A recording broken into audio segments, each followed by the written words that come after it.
সবাইকে সালাম, আসসালামু আলাইকুম। সবাই কেমন আছেন? আশা করি ভালো আছেন। আলহামদুলিল্লাহ, আপনাদের দোয়ায় আমিও ভালো আছি। তো guys, welcome to my new video.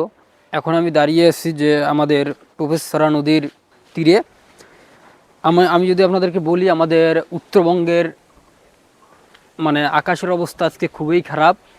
আপনারা দেখতে পারতেছেন আমার ব্যাকগ্রাউন্ডে যে প্রচুর বাতাস মানে এইমাত্র উঠলো এবং আকাশের অবস্থা খুবই খারাপ। বৃষ্টি হয়তো বা কিছুক্ষণের মধ্যেই আসবে। দেখেন, নদীর মধ্যে রিসেন্টলি ঢেউ ওঠা শুরু হয়েছে এবং জাল দিয়ে ঘিরে দিয়েছে যেন কেউ নদীতে না নামতে পারে, কারণ পোনা এবং ডিম ছাড়ছে। এই কারণে আকাশের অবস্থা খুবই খারাপ। বৃষ্টি হয়তো বা কিছুক্ষণের মধ্যে আসবে। তো আপনাদের এলাকার কি খবর একটু কমেন্ট বক্সে জানাবেন। তো আমাদের উত্তরবঙ্গে মূলত বৃষ্টি হোক, কিন্তু বাতাসটা উঠলে একটু আমরা উত্তরবঙ্গের মানুষ খুবই সমস্যার মধ্যে পড়ে যাই। কারণ কারেন্ট থাকে না। রিসেন্টলি বিদ্যুতের যেই অবস্থা আপনারা দেখতে পারতেছেন যে বিদ্যুৎ এসে 10 মিনিটও থাকে না, আবার গিয়ে আধা ঘন্টা নাই, 1 ঘন্টা নাই, এরকম একটা অবস্থার মধ্যে আছি। উত্তরবঙ্গের মানুষ আমরা খুবই অবহেলিত। কারণ এই যে বিশেষ করে বাতাস হলে, এই যে এখন বাতাস যদি হয়, মানুষের দেখা যাচ্ছে আমার পিছনে দেখতে পাচ্ছেন ধান ক্ষেত, ওই যে দেখা যায়। তো ধান ক্ষেতের মধ্যে কিন্তু ধান মানে এসে বের হয়েছে, মানে ধানের থোর বের হয়েছে, এখনও বের হওয়া শেষ হয়নি। আবার কারো কারো জমির মধ্যে ধানের থোর বাড়া শেষ হয়েছে। এবং আপনারা খেয়াল করে দেখবেন, চরের মধ্যে যারা মানে ধান গাড়ছে, তাদের কিন্তু ধান দেখা যাচ্ছে 100-র মধ্যে প্রায় 60 থেকে 70 ভাগ ধান তাদের পাকছে, মানে পেকে গিয়েছে। হয়তোবা 10-15 দিন পর তারা ধানগুলো কাটবে। কিন্তু এই সময় যদি বাতাস হয় এবং শিলাবৃষ্টি হয়, তাহলে তাদের ধানগুলোর অবস্থাটা কী হবে? কৃষকের মাথায় হাত দেওয়া ছাড়া তো আর কিছু থাকবে না।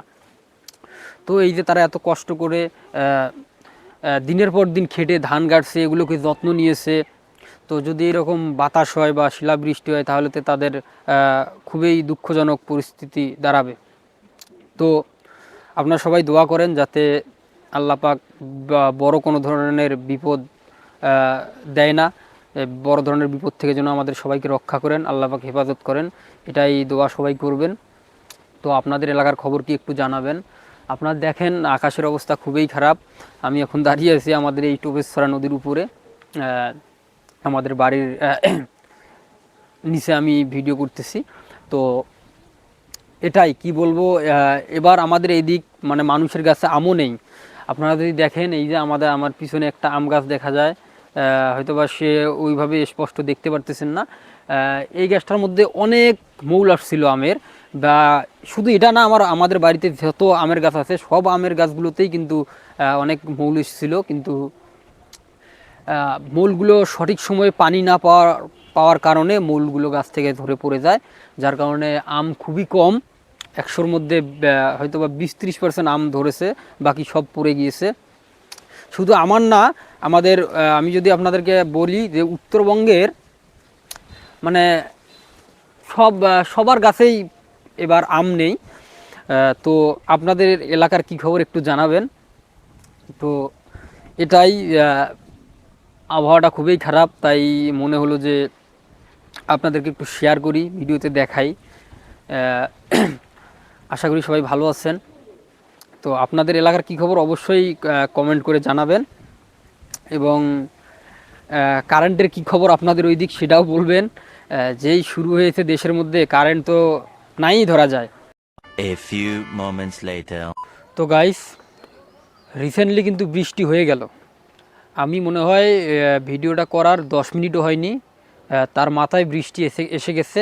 তাই ভাবলাম যে এই বৃষ্টি যে হলো, এই বৃষ্টি আসার পার্টটুকু ওই ভিডিওর মধ্যে অ্যাডজাস্ট করে দেই, যার কারণে আবার ভিডিওটা মূলত করা।